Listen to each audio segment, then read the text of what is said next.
Bien, vamos a iniciar descargando cada una de estas planillas para comenzar a trabajar.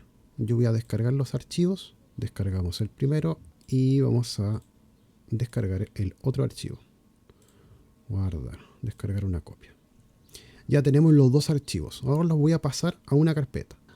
Es bastante útil tenerlos en uno, así que yo voy a generar un tercer archivo que se va a llamar matriz, libro, flujo de caja 2023, por ejemplo. Voy a abrir ese archivo, voy a abrir ambos archivos también y los voy a consolidar en un solo libro. Fíjate que acá tenemos tres libros, ¿no?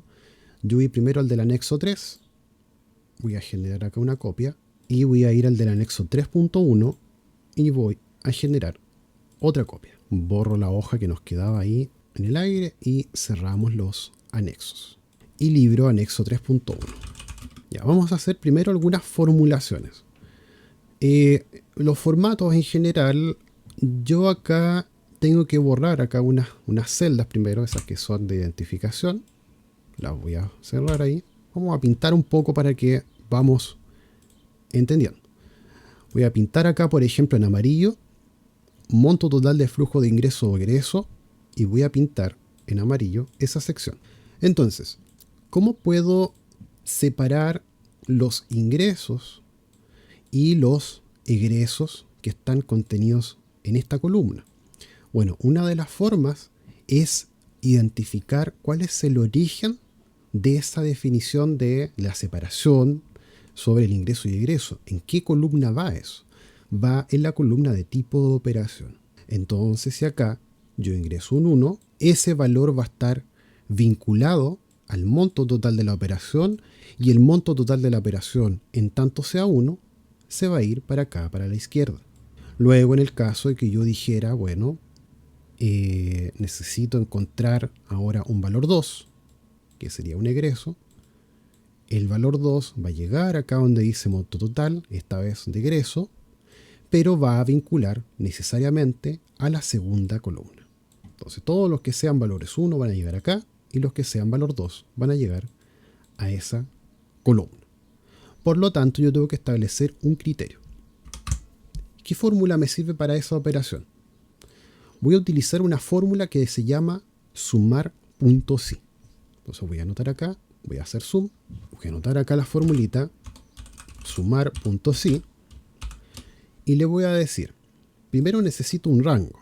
Voy al rango que va a ser establecido en esa columna. Aprieto F4 para fijar las celdas. Luego me pide un criterio. Bueno, los ingresos, ¿de qué se trataba? Que tenía que ser un número 1, ¿cierto? Entonces yo anoto ahí un 1. Y finalmente establezco el rango de la suma que está asociado a su matriz que va a la derecha, ¿no? Entonces voy a seleccionar ahí la matriz. Aprieto F4 y cierro acá los paréntesis. Mismo caso para la situación de los egresos, yo podría perfectamente copiar la fórmula, pero establecerle que sea con un valor de 2, porque los egresos naturalmente son con un número 2 en el ingreso de datos. Luego de eso yo podría establecer acá en el flujo de caja ingresos menos los egresos y obtengo mi saldo de libro de caja. Entonces fíjate, vamos a hacer el siguiente ejemplo. Voy a establecer en otra hoja una matriz. Voy a poner acá, por ejemplo, selección, voy a poner un 1 y un valor 2. Esto también se podría hacer con una lista sencilla, pero para que tengas también los conocimientos de que se puede vincular a una hoja de trabajo. Estos van a ser nuestras tablas de trabajo. ¿Para qué nos sirven estas tablas? Bueno, vamos a verlo ahora. Yo voy a seleccionar el rango, voy a ir donde dice acá datos, validación de datos, y vamos a seleccionar una lista con los valores que tenemos en nuestra matriz de información. Apretamos aceptar y nos damos cuenta que nuestro Excel ahora puede elegir un 1 si es un ingreso o un 2 si es un egreso. Esto es bastante útil para poder ir ordenando la información. Si yo dijera, por ejemplo, no nos enfoquemos todavía en las otras celdas. Vamos a decir que tuvimos un ingreso para que vamos viendo cómo se comporta. Si tengo un 1 y acá yo digito 1.000.000, ¿qué debería ocurrir con esto? Todavía no he apretado Enter. Ese millón que está acá, como tiene un valor 1, se va a sumar a esta celda. Es decir, ese millón va a pasar de largo hacia los ingresos. Fíjate, voy a dar Enter y se sumó los ingresos y llegó al saldo de flujo de caja. Pero ¿qué hubiera pasado si yo le cambio el valor? O dejo el mismo valor pero le cambio el tipo de ingreso de egreso. ¿Qué pasa si hubiera sido un egreso, por ejemplo? Selecciono el valor 2 y ahí cambia la nomenclatura, ¿ves? Va a los egresos y se resta. De 0 menos 1 millón son menos 1 millón. Entonces ya vemos que está funcionando. Borramos esa celda y dejamos nuestra formulación. Podemos pintar ahí con un valor verde que eso ya está formulado. ¿Ok? Ya está formulado. Ahora vamos a formular los montos que afectan a la base imponible. Pero recuerda que eso tiene una columna aparte. Entonces tenemos que llenar a partir de esa columna también asociada a su tipo de operación. Entonces acá yo tengo mi tipo de operación. Voy a volver a revisar. Si acá dice 2, por ejemplo, ese 2 va a ir a buscar ese valor que está acá. Y naturalmente, si es un 2, se va a sumar a los egresos. Caso contrario, si eso fuese un 1, va a ir hacia la derecha, va a tomar el valor, pero se va a sumar a los ingresos. Hagamos la fórmula. Para el caso de los ingresos, entonces anotamos sumar.si, anotamos el rango, F4, fijamos la celda, el rango de criterios para los ingresos será 1, anotamos un 1, pero la suma sería en la siguiente columna. Entonces anotamos ahí F4 y cerramos. Mismo caso, podemos copiar la formulita, pero anotamos con un valor de 2. El resultado neto sería en ese efecto los ingresos menos los egresos. Mismo caso ahora, si yo por ejemplo dejara acá un 1 y dejara 1 millón, ahora se va a sumar acá, a la derecha. Si le cambio a un resultado pérdida, 2 se descuenta. Por eso es importante que en esta primera revisión nosotros entendamos que los resultados van separados. Por ejemplo, acá yo podría decir, voy a generar un ingreso. El resultado tributario de ese ingreso lo voy a anotar acá, a la derecha, mientras que el resultado financiero, por decir, un resultado que es basado en el banco, se anota acá, a la izquierda, tienen efectos distintos en muchos casos. Por lo tanto, vamos acá. Si tuviera un ingreso que su resultado financiero al flujo de caja del banco fue de 1.190.000, para seguir la misma lógica anterior, voy a tener en el banco 1.190.000. ¿Correcto? 1.190.000 por ese documento. Pero el resultado tributario de eso es sin IVA. Por lo tanto, sería 1 millón de pesos. ¿Cómo llegué a ese millón de pesos? Te estarás preguntando. Bueno, tomo el valor anterior de 1.190.000. No lo voy a vincular porque todas las operaciones tienen una diferencia. Ya lo vamos a ver eso con mucho más detalle. Y esa operación la voy a dividir por 1.19 para llegar a la base neta. Entonces podría aplicar acá una fórmula de redondeo y lo dejo con 0 decimales. Entonces ahí tengo el millón. ¿Ve? Y ahí nosotros nos podemos dar cuenta que ahora nuestra planilla está funcionando. Ahora nos falta, ya tenemos formulado entonces ese campo y estos campos de acá. El libro de anexo 3.1, el segundo libro. Acá nosotros tenemos que hacer una separación, ¿no? Tenemos que hagamos memoria de esto primero. Teníamos un saldo de flujos totales separados por tipo, pero ahora tenemos que realizarlo conforme a una fecha. Por ejemplo, en el anexo 3, yo acá tengo lo que es la fecha de la operación, ¿no? Entonces, cuando tengo dos campos en común del libro número 3, la fecha de la operación, y voy al libro 3.1, también tengo la fecha de la operación. Entonces, ese campo en común yo lo puedo vincular. Por ejemplo, yo acá voy a poner una fecha cualquiera, 2/11/2023. Si tengo ese valor, yo lo tengo que llevar acá, 2/11/2023. En tal caso, yo voy a botar acá qué tipo de operación estoy generando. Entonces voy a Ir a datos, validación de datos, y voy a buscar la lista a nuestra matriz, que sería 1 y 2. Ya tenemos entonces el tiempo de la operación. 1 vamos a pinchar. Como tenemos la fecha de la operación y tenemos también el tipo de la operación, esto al final es como una llave combinada para poder acceder a un valor.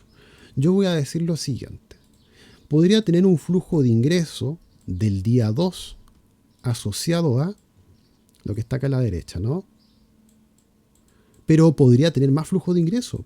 Podría ser que tuviera otro ingreso el mismo día. Entonces acá, con esa llave que la encontramos a través de la conjugación de un tipo de operación más una fecha, esa llave nosotros la vamos a sumar por tantos días así hubieran. Entonces vamos a aplicar una fórmula de sumar.si punto conjunto, porque tiene un conjunto de operaciones de validación. Entonces vamos a ir acá donde dice sumar.si punto conjunto y le vamos a decir al Excel, rango de suma. Mira, necesito que me sumes primero esa matriz, que va a depender, apreté F4 ahí por si acaso, punto y coma, que va a referir primero de un rango de criterios que está asociado a un tipo de operación. Le damos F4. ¿A qué número se tiene que parecer? Bueno, el que tengo acá en el libro, ¿no?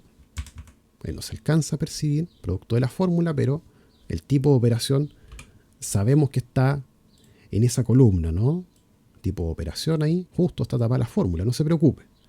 Ese valor está implícito ahí en la celda, ¿ya? Entonces yo sé que está en esa celda. Luego en el rango de criterios 2, vuelvo a mi libro, reviso la fecha de la operación, aprieto F4, y le digo que la fecha de la operación tiene que ser la que está, dice fecha, y bajo una celda. Entonces yo acá cierro lo que son las fórmulas. Y ahí tenemos entonces el resumen total de los ingresos e egresos. Oiga, ¿y qué hubiera pasado si hubiera habido otro ingreso? Fíjese si hubiera pasado otro ingreso. Yo anoto acá 1, fecha de la operación 2 del 11 del 2023 y qué sé yo, hubiera vendido 190.000 pesos, 100.000 neto masiva. Fíjese, yo puse ahí solo el valor y acá inmediatamente en el anexo 3.1 eso se sumó porque está la llave de la fecha y del tipo de la operación. Entonces con esto nosotros ahora podemos ir a generar la formulación de la siguiente celda. Repasemos. Vamos acá a sumar.si y tenemos dos criterios de condición. Sumar.si.conjunto. Nuestro rango de la suma sería el total de la base imponible esta vez, porque es la columna derecha. Vamos a nuestro rango de criterios 1, que sería el tipo de la operación. Le decimos que tiene que ser igual a lo que está acá a la derecha. Y luego, en el rango de criterios 2, anotamos la fecha de la operación con F4, pero esta vez seleccionamos el criterio que es igual a la fecha. Cerramos la celda. Entonces ahí nos damos cuenta que tenemos dos criterios, ¿eh? Nos faltaría todo entonces llenar el efecto tributario. Esos 190.000 pesos, si revisamos, encontramos que están afectos a IVA. Entonces yo voy a dividir acá, que está por 1.19 y ahí tengo el efecto tributario. Acuérdese de esto, siempre redondearlo. Siempre redondearlo. Y ahí usted obtendría la sumatoria de cada uno de los libros en el anexo 3 y el anexo 3.1 bloque número 1. ¿Ok? Esas serían las llaves y esos serían los resultados. Pero todavía nos falta algo. Tendríamos que volver a replicar el mismo tratamiento, ¿no? Porque al final el saldo total del libro de caja también tiene que estar acá. Tiene que ser exactamente igual que el del libro 3. Entonces vamos acá a generar una función. Como la condición es más simple, solo vamos a utilizar una función que se llama sumar.si. Entonces en tal caso, sumar.si, que lo que va a hacer, va a ir a buscar acá en esa operación, con F4, vamos a buscar el criterio que es 1 y le vamos a dar el rango de la suma que está a la derecha primero. ¿Ok? Y ahí lo podríamos poner también con F4. Copiamos la fórmula, En los flujos de egreso seleccionamos 2. Fíjese cómo cambia ahí a 2. Y luego el saldo de flujo de caja es la resta entre esos 2. Bien, hasta ahí nada nuevo. Luego tenemos que generar también la fórmula para los montos que afectan a la base imponible y acá podemos reutilizar también. Sabemos que los ingresos están en esa columna, pero la base es la de la derecha. Entonces corremos ahí hacia la derecha ese valor. Para el caso de los egresos, sabemos que están en las matrices correctas, pero necesita un valor de 2. Y sabemos que el resultado neto es la resta entre los ingresos y los egresos. Entonces, si nos damos cuenta ahora, tenemos saldo de flujo de caja 1.380.000, validamos 1.380.000 y vemos el saldo resultado neto de la base imponible 1.159.664, que está coincidente con el valor de la matriz inicial. De esta forma ya tenemos nuestra planilla, que es con la cual vamos a trabajar y ver todas las operaciones en cuestión. Así que te dejo invitado a la siguiente clase.